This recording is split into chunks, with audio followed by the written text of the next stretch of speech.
Manatitra ny araba tomboky lahy sy tomboky vavy tonga soa atao anatin'izao fampalamba avao izao ary manasana ho ampanajana anaraka ny antsipiriny izany hatramin'ny farany eo amin'ny vaovao mahakasika ny fifidianana ny katona androany tamin'ny enora riva teo ny fandraisana ny antota-taratasy filantsaham-kofidiana amin'ny fifidianana filoham-pirenena amin'ny ity taona 2024 ity teny anivy ny fitsarana avo momba ny lalam-pandrenana tafakatra 40 nisan'ireo kandidana tafapetraka ny taratasy filantsaham-kofidiana ratsika ny fampitinana izay.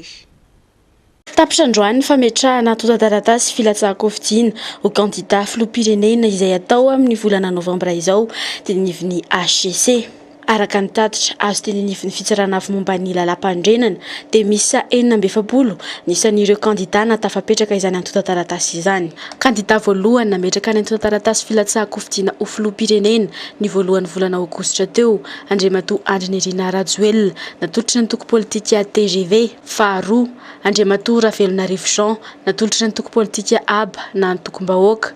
Fahatelo Mayolandre Christian Dieudonné natolotra ny toko politika GFFM. Fahaefatra Ernef Fanirso natolotra ny toko politika Zamana Zanaky Madagasikara sy ny Parti Travailliste Malagasy na PATRAM. Fahadimy Jules Etienne Roland natolotra ny toko politika Madagasikara Fivoarana na MAFI. Fahaenina Rasolofondrasolo Safy Mahaleo Didam ao amin'ny tarika Mahaleo natolotra ny toko politika Manajary Vahoaka. Fahafito Rabarandreniana Paul natolotra ny toko politika Miasa. Fahavalo Rabiar Sosara natolotra ny toko politika PLD.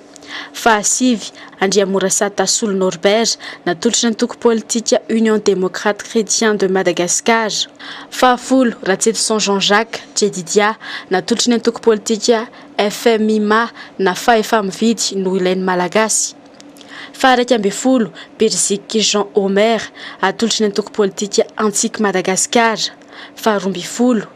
Richard Zafrakoto Firingy atolotra ny toko politika SGM na Solidarité des jeunes intellectuels pour l'avenir de Madagascar. Fahatelo ambin'ny folo Radilofé Mam Richard natolotra ny toko politika RDS na Rosoan'ny démocratie sociale. Fahaefatra ambin'ny folo Rajonary Mampianina Rakotoarimanana Ery Martial atolotra ny toko politika HVM. Fahadimy ambin'ny folo Bezaza Marie Eliana Pascaline Manasy natolotra ny toko politika PSD. Fahaenina ambin'ny folo Ravalomanana Marc natolotra ny toko politika Tikoy Madagasikara. Fahafito ambin'ny folo Imbe Serge Jovial natolotra ny toko politika AFIMA na ny toko fivoarany malagasy. Fahavalo ambin'ny folo Rasoamaka James Andriatsiety natolotra ny toko politika Mamy Kontaniko Madagasikara. Fahasivy ambin'ny folo Rajonary Eric Francis natolotra ny toko politika Mamimi. Faharoapolo Andriano Welson José Michel natolotra ny toko politika Arrik. Faharaiky amby roapolo Andriatseno Lalarso Marcelin. Faharoa amby roapolo Ratsiraka Iarovana Roland atolotra ny toko politika MTS. Fahatelo amby roapolo Randriamampiona Joseph Martin atolotra ny toko politika Refondation Totale de Madagascar na RTM. Fahaefatra amby roapolo Rabaruela Bruno atolotra ny toko politika FAIMA. Fahadimy amby roapolo Rakoto Jean-Pierre atolotra ny toko politika RJP Ray Amandreny Jiro-pirenena. Fahaenina amby roapolo Davidson Andriaparany Benjamin atolotra ny toko politika FFF. Fahafito amby roapolo Narson Stéphane. Fahavalo amby roapolo Rasolo Voangy Roseline Emma atolotra ny toko politika Ezaka Mampandroso atsika. Fahasivy amby roapolo Mahavimbina Alain atolotra ny toko politika Gasikara antsika rehetra. Fahatelopolo Savarona Armandine Malala atolotra ny toko politika Espace Vert. Faharaiky amby telopolo Rasolofonjoa Aingo Andrianjaka Malala atolotra ny toko politika Avitra ho an'ny firenena. Faharoa amby telopolo Orlando Robemanana atolotra ny toko politika MVF na Madagasikara Vina sy Fanantenana. Fahatelo amby telopolo Rakoto Mamonjy Jean Max atolotra ny toko politika Leader Fanilo. Fahaefatra amby telopolo Zafon Jean-Louis atolotra ny toko politika Gasmi. Fahadimy amby telopolo Rasolofonjatovo Faly Mampionina atolotra ny toko politika Fitambolangela. Fahaenina amby telopolo Tabera Razdriamanantsoa atolotra ny toko politika Kitana. fa 7 Arlette Marsan, fa 8 Mafaly Solandrasana Olivier Jocelyn, atolotra ny toko politika Orimbatony Madagasikara na OM. Fa 7 Rary Manana Maminirina Aubertin, atolotra ny toko politika Maeva. Fa 4 Bezara Virginie, fantatrindrehetra amin'ny hoe Ninidoni, atolotra ny toko politika Gasy Miaraminana. Fa 4 Ratsimbazafi Georges Désiré, fa 2 Rasoloniana Jean Félicien, atolotra ny toko politika Tafana Tanorandry ny fampiandrosoana. Fa 3 Andrianirina Max Fabien, atolotra ny toko politika Fanasiny Madagasikara. Fa 4 Tsiranana Philippe Madiomanana, atolotra ny toko Gasmi. Fa 5 Rafaly Manana Nirado, atolotra ny Fomba. Fa 4 Ratsiraka Didier Ignace, atolotra ny toko politika Arema. Arak'izany andray anjara anatin'ity fifidiana ity raha ny fametrahana ny taratasy napetra ny tenivon'ny HCC ny filoham-pirenena roa teo aloha dia Andriamatoa Marc Ravalomanana sy ny filoha teo aloha Didier Ignace Ratsiraka. Andrasana ny 24 ny volana aogositra izao moa ny famoahany eo anivon'ny fitsarana avy momba ny lalam-pandrenana ny lisitra ireo kandida na feno ny fepetra hiatrika ny fifidianana filoham-pirenena izay ho atao ny 7 ny volana novambra izao. Fa isan'ireo nanatitra ny antota taratasy filantsako-vidiana amin'ny fifidianana filoham-pirenena teny anivon'ny HCC ihany koa Andriamatoa Jean-Marc Sarakoto-Mamonjy filohan'ny anteny meram-pirenena. Andeha hoarantsika ny fanadihadiana. Fa isan'ireo nametraka antota taratasy filantsako-vidiana teny anivon'ny HCC tamin'ity anio ity ihany koa ny filohan'ny anteny meram-pirenena Jean-Marc Sarakoto-Mamonjy natolotra ny toko politika elitaire fanilo ny fametrahana ny tany-tandalana ny fametrahana ny hasin'ny fampihavanana sy ny fanafainganana ny asa fampandrosoana no nambara ny favaindohan-draharaha. Rahantsika mahita ny taontsika hoe ny fifanipahana raha zay azaba ny azo lazana azy amin'ny harena lehibe tsy hita pesipeseny nefa ny vahoaka malagasy rahantsika mahita fa miaina anatin'ny fahasahirana amin'ny fahatrana mangitsikitsika ary ny vahoaka malagasy ihany koa dia mila fitonina fa tsy mila fifandrafina, mila fihavanana ary mila firaisakina eto amin'ity firenena ity targetranay avy amin'ny leader fanilo fa ny fitsinjaram-pahefana tena izy izay andraisan'ny faritra tsirairay ny vahoaka avy amin'ny faritra tsirairay ny anjara birikiny fitonan'ny anjara birikiny ary fandraisany antanana ny ankehitriny sy ny hoaviny zay no hitanay fa vahaolana tsy azo divirana amin'ny zava-misy eto amin'ity firenena ity fa tsy zavatra izay azo lazaina hoe mety ho tandrametaka miainga avy ety amin'ny foibe kanefa tsy tafapaka any ifotony any ka ireny antso rehetra izay ataon'ny vahoaka reny dia tsy afaka ny hangina fotsiny ny tena. Eo amin'izay vaovaon'ny politika izay hiatrandry nametraka fitoriana amin'ny tokony anafoanana ny filantsako-vidian'ny filohan'ny teteza mita teo aloha Andrinirina Rajoelina amin'ny fifidianana teny anivon'ny fitsarana afo momba ny lalam-pandrenana ny teo anivon'ny mouvement des citoyens androandry ny firaisana tsy kombakomba tamin'ny fanonganam-panjakana ny tsy fisiany fangahararana teo amin'ny fitantanana ny harem-pirenena tamin'ny fotoam-pitondrandry no isan'ny anton'izany fitoriana izany hiranambaran'ireo mpitory erandrianantenaina. Ny firaisana tsy kombakomba tamin'ny fanonganam-panjakana ny taona 2024 ny fanaovana gaboraraka tamin'ny fitantanana ny harem-pirenena tamin'ny fotoam-pitondrany nandritra ny teteza mita ireo ny voalaza fa isan'ny teboka mavesatra anenjeny mouvement des citoyens ny filohan'ny teteza mita teo aloha Andrinirina Rajoelina. Ny maraina teo no nametraka ny fitoriany ity filohan'ny teteza mita teo aloha ity tetsy anivo ny fitsarana avo momba ny lalam-panorenana ny mouvement des citoyens. Petakiterina rikety rikety fanafanana ny filantsako-vidian'ny Andry Rajoelina ty izy ty hitanareo io rikety tsy ara-dalàna tsara io ny antony maro samihafa amin'ny firenena ny tantara tsy fanadino ny lasa tsy fanadino fa tsy maintsy mijoro ny vahoaka satria anjalo ny vahoaka nandritra izay fotoana izay petsaka ny angasa petsaka ny jaly ary mbola tady iviriny ihany koa ny tsy maty manoka zay zavatra zay ny antony vanay andrinamatso izy fony fahatsapana mihitsy zany amin'ny fahorian'ny vahoaka nandritran'izay hakitramin'izao fa tsisy resaka politika zany zay vondron'olona leon'ny tsy maty manota no nanomizao fanomboana ihany izao araka ny nambaran'izy ireo fa ho avy ihany koa ny an'ireo olona efa nanana olana teto amin'ny tany sy ny fanjakana tanjona hoy ny mpitarika ny mouvement des citoyens ny fanafoanana ny tsy maty manota eto amin'ny firenena. Mbola maro fa zay aloha hita taratra eto amin'ny firenena. Mbola maro izy, mbola ho avy. Ny famitona tetsy Mahamasina ny maraina teo moa ireo vahoaka mivondrona eo anivo ny mouvement des citoyens tsy makasitraka ny filatsahany filohan'ny tetezamita teo aloha Andry Nirina Rajoelina ho fidiana amin'ny fifidianana filoham-pirenena. Fa isan'ireo antoko manana ny vina pampandrosoana miavaka ny RTM na n'ireo Fondation Total de Madagascar izay notarihan'ny Andriamatora Andriamampiona Joseph Martin izay candidat ho filoham-pirenena amin'ity taona 2024 ity. Dia raha itsika ao anatin'ity fanadihadiana eo amin'ny sariny TNTV Fianaratsoa ny makasika izay. Raha fikambanana tsotra tany amboloany ny RTM dia nivadika ho antoko politika tamin'ny taona 2024 ary efa nanolotra n'Andriamatoa Dadafaro kandidata amin'izany fotoana izany ary tafiditra tao anatin'ny folo voalohany tamin'ireo kandidata 23 ny faninana tamin'izany andro izany. Mamitina fohy ny mombamomba ny antoko ny lalana ny diavina ny sekretera général lefitry ny antoko RTM ry Fondation Total de Madagascar nandritra izay taona nijoroany izay. Tany amboloany izy io dia association Fondation Total de Madagascar izay niforona tamin'ny 2024. Tao anatin'izany fikambanana izany no nandrotsahana an'Andriamatoa Dadafaro ho candidat ho fidiana ho filoham-pirenena tamin'ny fifidianana tamin'ny 2024. Tamin'izany fifidianana izany moa dia nahazo folo voalohany tamin'ireo candidat 23 izay nilatsaka i Dadafaro. Dia hita zany fa itsika teto amin'ny RTM dia nanana ny toerana mahizy azy. Noho izany dia betsaka ireo antoko politika izay nangataka fiara-miasa tamin'ny RTM. Ka tamin'ny fiodinana faharoa tamin'izany fifidianana izany dia niaraka tamin'ny antoko politika hafa nalohana ny candidat HVM. Rehefa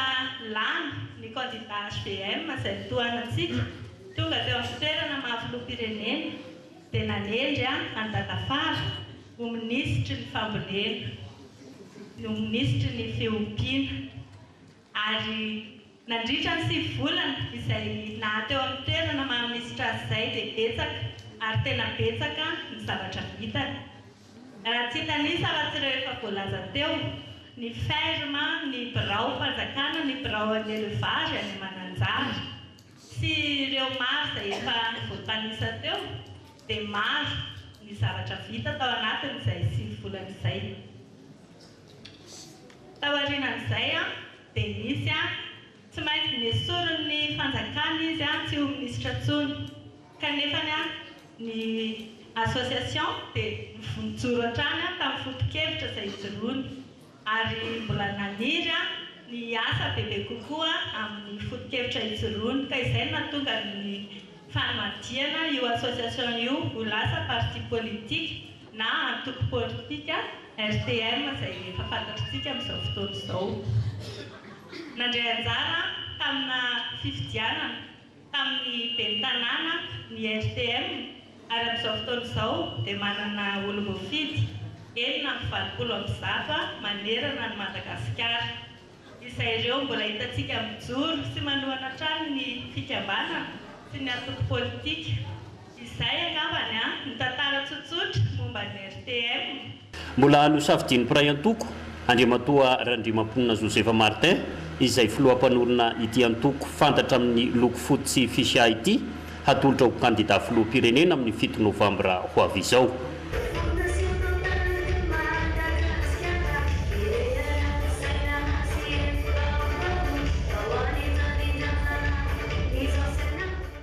Fa isan'ireo candidat ho filoham-pirenena Andriamatoa Orlando Romanana araka ny fanambarana nataony androany tany Anjevo toerana ny Aviny amin'ny manam-pahaizana manokana azy eo amin'ny sehatry ny fitantanam-bola dia ny fanovana tanteraka ny fitsinjarana ny vola ampiasaina amin'ny fampandehanana andraram-panjakana sy ny vola ananganana fotodrafitrasa eny fotony no isan'ny laharam-pameana. Tompitiana Sara.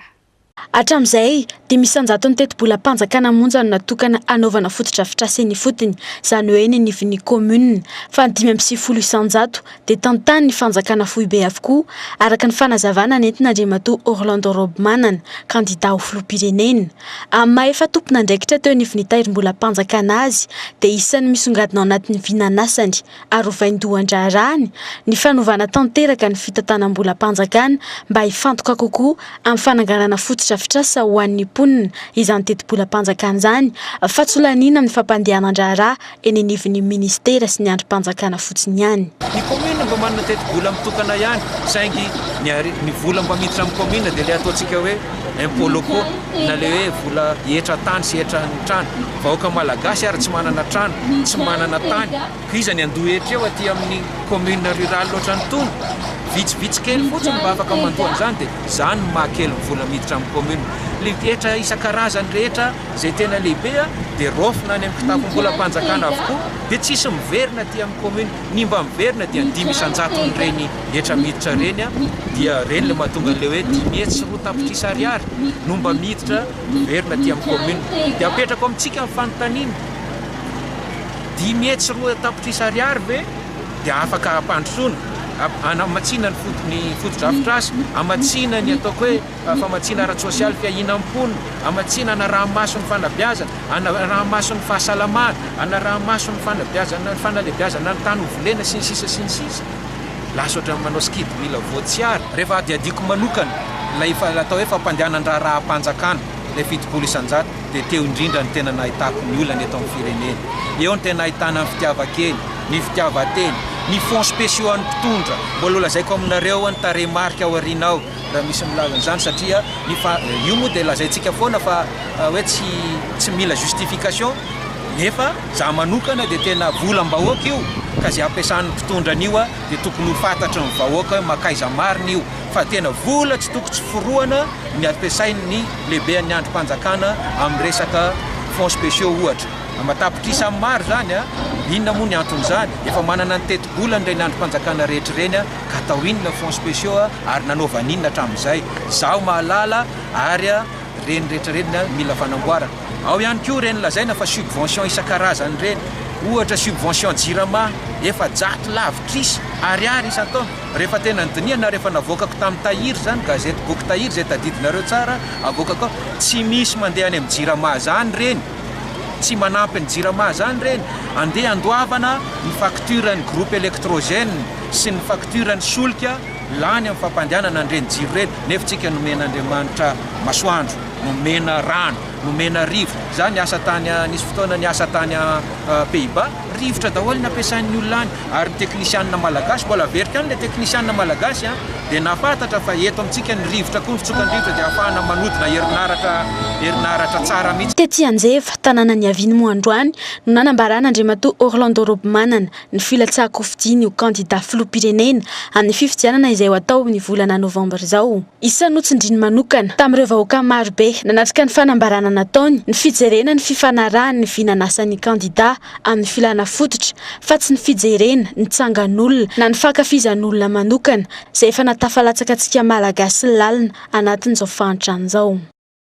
Eo amin'izay vaovao ny fifidianana izay antrandry isan'ireo kandida hilatsaka ho fidiana filoham-pirenena izay hatao eto amintsika ny fafito ny volana Novambra ho avy izao ihany koa Andriamatoa Solonandrasana Mahafaly Olivier atolotry ny antoko orim-baton'i Madagasikara tsy mirotsaka ho mpanohitra ny fitondrana izay misy ankehitriny tena andranambarany fa kosa hirotsaka ho mpanarina ny firenena fanrazana Drakotsy Tsorakoto Armanga. Mahafantatra ny toetra raha misy eto amin'ny firenena Andriamatoa Solonandrasana Mahafaly Olivier amin'ny maha efa ministry ny tany sy prime ministre azy hirotsaka ho fidiana filoham-pirenena ny tenany raha nanambarana androany Tetsataninarenina ny fanajana soatoavina républicaine sy démocratique no antoka hialan'ny Madagasikara amin'ny crise raha nanambarany.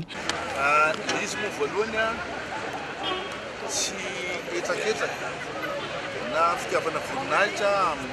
ho anahy manokana mioritsahana hoe latsaka fidiana filoham-pirenena zany taky adidy zany adidy hoavana amin'ny firenena ary tsy maintsy misy zavatra betsaka tsy maintsy fiaviana ao anatin'izay sakrifisy ka amin'ny mahadidy zay amin'ny maha olo-pirenena zany iveriko fa manana didy sy andraikitra ny tena koa mba hitondra ny anjara biriky amin'izay zany eo amin'ny fampandosoana ny firenena. Azoko ilay tianao tenenina hoe fatao anatin'ny gouvernement. Zay no antony tenenako tamin'ny maraina ho anareo izay nanatrika teo aminay sy ny filoham-pirenena tsy misy ny olana. Tena tiako tenenina zany. Io tsoroko eto fa tena nandray tombontsoa be da be. Misy zavatra nafinahitra ny arahana hatramin'izay ka hatramin'izao fa ny teny foana hoe tsy azo afangaro ny raharaham-pihavanana sy ny raharaham-pirenena. Tonga ny fotoana izay tsy maintsy hanapahana hevitra hitondrana vinany tena zany mampandrosoana ny firenena. Izay no antony tenenako anikeo hoe za zany tsy hipetraka amin'ny toeran'ny mpanohitra fa hitoetra eo amin'ny toeran'ny manarina ny firenena. Misy zavatra mety teo amin'ny fitondrana ny fandimby teo misy ny lesoka dia anjaran'ny candidat tsirairay zay hirotsaka zany mijery zay fomba zay hevery fa hanarenana zay lesoka zay. Mijanona eo amin'izay vaovao izay hatrandry tsy ho candidat amin'ny fifidianana filoham-pirenena indray Andriamatoa José Vianney avy eo anivon'ny Antoko Ram raha ny fanambarana nataony ny maraina teo ahina tsy laminy fifidianana ho avy io noho ireo olana maro samihafa mbola mifamafao eto amin'ny firenena. Erandriana antenaina. Teboka maro no mampiayahy mety tsy ampilamina ny fifidianana izay ho tanterahana eto amin'ny firenena hoy ny RAM na ny Rassemblement pour l'avenir de Madagascar. Ankoatra ireo etsika mpotra eto sy aroa mitaky ny fanemorana ny fifidianana dia isany tsy mazava ihany koa hoy ny RAM ny fomba nametrahana ny accord politique izay neverina fa fototra ahafahana miroso amin'ny fanatanterahana ny fifidianana madio sy mangarara ary ekeny rehetra. Araka izany dia nanapa-kevitra ny tsy nametraka antota taratasy filantsako hovidiana ny candidat natolotry ny antoko politika RAM Andriamatoa José Vianney na dia efa nanambara tamin'ny fomba ofisialy ny maha-candidat azy. Nisy anefa ny événement ny 21 avril ny décision ny ACC ny fametrahana ny gouvernement de consensus zay tsy kianinay akory satria anisany endriky ny fifanantonana io fa nanova zavatra maromaro. Amin'izao fotoan'izao rehefa iroso amin'ny fifidianantsika ny andro zahay mba hisiny consensus élargi na concertation nationale andinina ny lalam-panorenana hisiny mesure d'apaisement. Rehefa tsy nisy zay dia miahiahy zahay sy manohitra ny fifidianana fa miahiahy zahay fa mety sanatria hitarika any amin'ny korontana na amin'ny fisaraham-bazana na amin'ny tsy firaisan-tsaina zao fifidianana ho avy zao. Ka nanapa-kevitra zahay tsy hirotsaka amin'izao fifidianana zao fa manome toko kosa zahay fa mbola vonina ifanometana, vonina amin'ny fanarenana ny firenena, vonina amin'ny fampihavanana ny malagasy amin'ny fotoana zay hitondrasan'Andriamanitra ity firenena ity. Mitsodrano zahay anireo candidat zay nirotsaka amin'izao fifidianana zao mba ahita fahombiazana ary mivavaka ihany koa zahay mba hitondra filaminana zany voka mpifidianana zany ary mba ho tody soa aman-tsara zany fifidianana ka sain'ny firenena zany. Vaovao hafa tanteraka kosa indray tsy vita ny fitakiana ireo tampikaramba sy tombontsoa manokana intsony ny famahan'ny olona ny mpiasa eto Madagasikara amin'izao fotoan'izao fa mila foto-kevitra mazava sy fiarah-miasa amin'ny sehatra politika raha ny fanazavany sekretera jeneraly ny SSM na ny solidarité syndicale de Madagascar androandry takin'izy ireo amin'izay mpitondra ho avy eo araka izany ny fanarenana ny mpiasa sy ny toe-karena malagasy fa indrindra ny famogorana ny kolikoly ahafahan'ny vahoaka rehetra misitraka ny tombotsony. Fanazavany amin'ny sary ny Randrianjavy. Tsy mbola voaja ary tsy mbola voavany olona ny mpiasa eto Madagasikara amin'izao fotoan'izao mitoeraka izany tolona sy ny fitakiana raha ny fanazavany sekretera jeneraly ny SSM na ny solidarité syndicale de Madagascar androandry tsy vita ny fitakiana ireo tampikarama sy ireo tombontsoa manokana toy ny nisatra amin'izay intsony anefa izany fa mila foto-kevitra mazava ary mitaky fiara-miasa amin'ny sehatra politika ahafahana mamany ny olana. Ny rafitra ara-politika mihitsy izay mamevahana be loatra ny mpitondra fanjakana amin'izao fotoana zao izay tsy mba misy mihitsy nitsindryleta izay arofanina ho an'ireo mpitondra fanjakana reo dia afaka manao zay danikibony izy a na eo amin'ny araka lalàna zany a na amin'ny fomba fitantanana zany a dikan'izany dia mbola marobe ny olona ny mpiasa zay tsy voava eto anivon'ny firenena zany amin'izao fotoana izao ary izany no mahatonga ny syndicat zany a miroso bebe koa hoe tsy vitany fitakina eo amin'ny lafiny hoe hitaky indemnité sy hitaky tombotsoa manokana itsony a izany atao hoe tolona syndicat izany fa tsy maintsy manana foto-kevitra idéologie mazava zany a eo amin'ny lafiny fitantanana ny firenena ary tsy maintsy miara-miasa zany a eo amin'ny sehatry ny politika zany a zay vao ahafahana mamaha ny olana. Ny fanarenana ny mpiasa sy ny toe-karena malagasy ny ady amin'ny kolikoly ahafahan'ny vahoaka malagasy indrindra ny mpiasa misitraka anjony sy ny tombotsony no andrasan'izy ireo amin'izay mpitondra ho avy eo raha ny fanazavana trany. Amin'ny maha-syndicaliste anay moa zany ny andrasan'ny mpiasa amin'ny mpitondra rehetrarehetra zay tonga amin'ny ankapobeny fa indrindra moa zany amin'ny candidat syndicaliste indrindrandrindra ny hoe mba anarina amin'izay ny mpiasa malagasy anarina ny toe-karena mba tsy ho gaboraraka amin'ny fitantanana ny harem-pirenena zany ary ametraka ny tany-tandalàna izany rehetrarehetra zany mba ho tombotsoan'ny mpiasa sy mba ho tombotsoan'ny daholobe eto amin'ity Madagasikara ity. Anisany andrasana amin'ny ihany koa moa zany indrindrandrindra dia ity amin'ny ady amin'ity kolikoly ity. Androany monona natanteraka fivoriam-be tetsy Antaninarenina ny syndicat mivondro anatin'ny CTM SSM eto Madagasikara nisy ny fionana sy ny fifanakalozana ny arahan'izy ireo tamin'ny filohan'ny SSM teo ihany koa ny fanomezana fampiofanana mikasika ny fitakiana syndikaly. Iverenantsika kely ny mahakasika ny fifidianana tsy matotra ny fifidianana izay ho tanterana eto amin'ny firenena ny fafito ny volana novambra ho avy izao hoy ny TVMA betsaka ny andiny tsy mazava ao amin'ny lalam-pifidianana topotra mionona ny ankamaroan'ny vahoaka tsy mahalala akory ny antsipirina izany lalàna izany kazary ihinanam-bolony nambarany TVMA mahalona izany fa tsy tokony mbola roso aloha ny fifidianana fanampanazavana. Tena marina aloha zany dia mahagaga le amin'ny resaka fifidianana satria le lalàna amin'ny fifidianana moa natokana ho an'iza natokana ho an'ilay candidat ve sa natokana ho an'ny vahoaka malagasy ray manontolo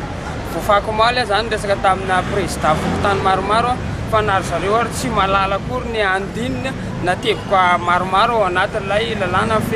ka fomba fijerinay anazy zany dia ohatrany hoe resaka fandrebirebena sy resaka fanaovana sarymetsika zany ny zavatra misy eto fa raha izao fisotran'izao zavatra zao tsy misy fifidianana andeha satria raha araka ny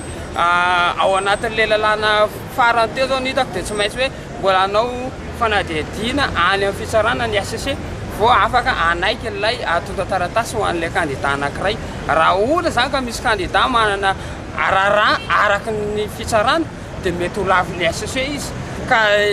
eto zany dia mampanontany tena hoe inona marina ny zavatra tena tiana atao eto amin'ny firenena ity fa tsy tokony zany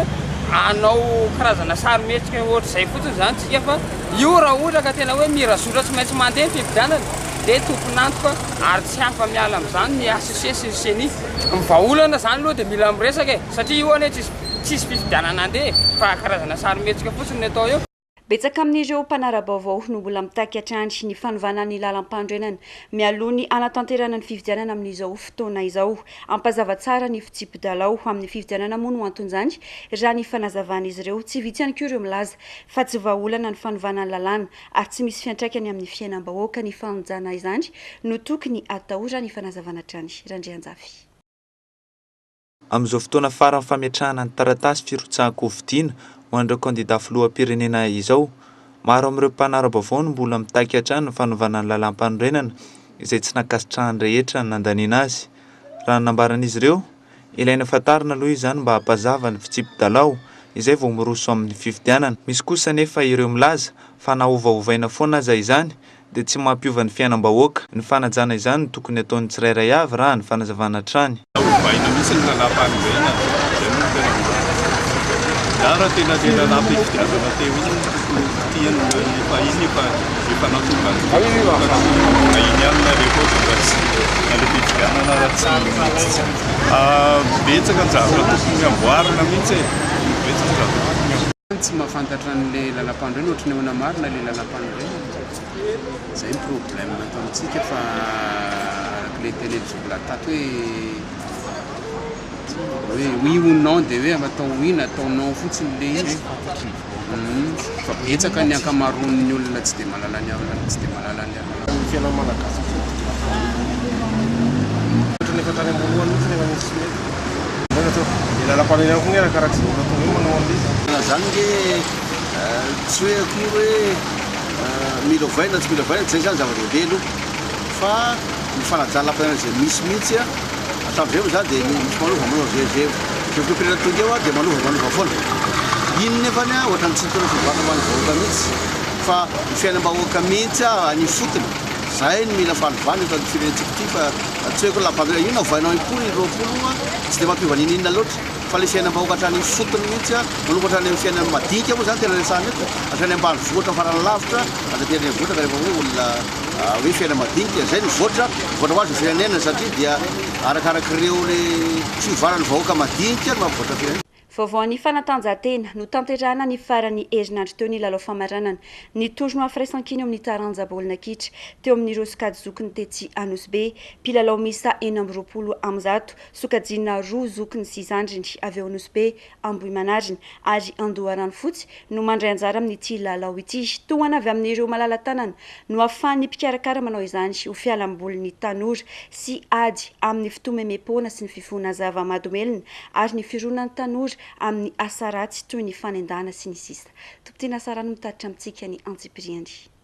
Isan-taona no mikarakara ity lalao firaisan-kina ity ny tompona andraikitra momba izany ety Anosy Be. Tanora matianina, mpilalao tsotra sy mpankafy baolina kitra, misa 420 manomboka 12 taona no mandray anjara ao anatin'izany. Avy eto Anosy Be, Ambohimanarina ary Andoharano fotsy moa izy ireo. Tolo-tanana avy amina malala-tanana kosa no ahafahana mikarakara lalao toy izao raha nambara ny reto tompona andraikitra reto hatrany tamin'ity indray mitoraka ity dia ny filohan'ny seksiona Antananarivo renivohitra eo amin'ny taranja baolina lavalava no nanampy azy ireo. Fialamboly fisarihana ireo tanora tsy tomemem-pona na ho voasarika amin'ny fitorohana na fisotroana zava-mahadomelina na koa irona amin'ny fanaovana asa ratsy toy ny fanendahana sy ny sisa no tanjona raha nambaran'ny mpikarakara. Le izy zany ezahanay hoe ao anatin'ny telo volana dia mba misy final lalao famaranana ho an'ny ankizy mba mampazoto ny ankizy atao amin'ny manodidina tazaina le izy hita ny ankizy fa hoe ny anataonatao fitazavavelona ny faritra ety amin'ny manodidina fafafafa teto mantsy ny taloha nataon'olona hoe anjanatsa kely izy zany misy ny tena hoe professionnel misy ny débutant dia misy atao hoe fialamboly fotsiny tsy lahady eto tsy dia tome folona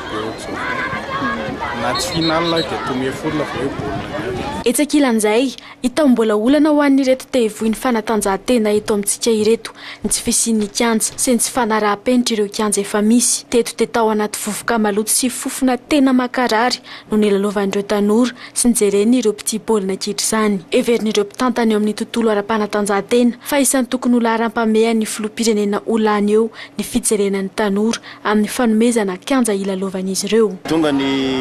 fifidianana, tonga ny olom-baovao no mety eritreretinay zany hoe hitantana eto amin'ny tany sy ny firenena. Anisan'ny ray fahitanao an'izao hoe firoborobon'ny tanora zay tonga manome voninahitra sy mankasitraka an'izao lalao ety amin'ny valan'ny vahoaka zao dia mangetaeta an'izany hoe mba hanana an'izany kianja tena mba kianja manara-penitra sy kianja tsara zany ny tanora fa anisan'ny zavatra anankiray zay nedina dia ny fivarotan'ny olona ny kianja zay ilalovan'ny tanora nefa ny pirofo mitohaka amin'ny tendany zao fahitantsika n'izao olona marobe zay mankasitraka ny fanatanjahantena zao mino sy manantena fa rehefa misy ny olom-baovao zay tia fanatanjahantena rehefa tonga eo dia azo kianja tsara zay na dia ity anivon'ity tanàna ety ambalam-bahoaka ety ary zay ety anatina toerana tsy eritreretina ty dia ahita toerana tsara zany ilalovan'ireo ankizy ireo hanomezantsika voninahitra ny tontolo fanatanjahantena. Kopiombo no nomena ireo mpandresy tamin'ny lalao tournoi firaisan-kina natao malalahty ety Anosy Be ho an'ny sokajy zokiny ary ondro kosa ho an'ny sokajy zandriny. Vaovao ny toetrandro kosa indray atsika sy erika manify no mamaritra ny toetrandro eto Antananarivo amin'ity herinandro ity raha ny tatitra azo avy eo anivy ny sampanampamatatra ny mety ho toetry ny andro raha ny tatitra trano dia manodidina ny 10 hatramin'ny 12 degré celsius ny maripana na dia misy aza ny fifandimbiasan'ny rahona sy ny masoandro mbola hiba antoerana ny atsika ny any amin'ny faritra antsinanana kosa dia mbola mety ahitana erika manify.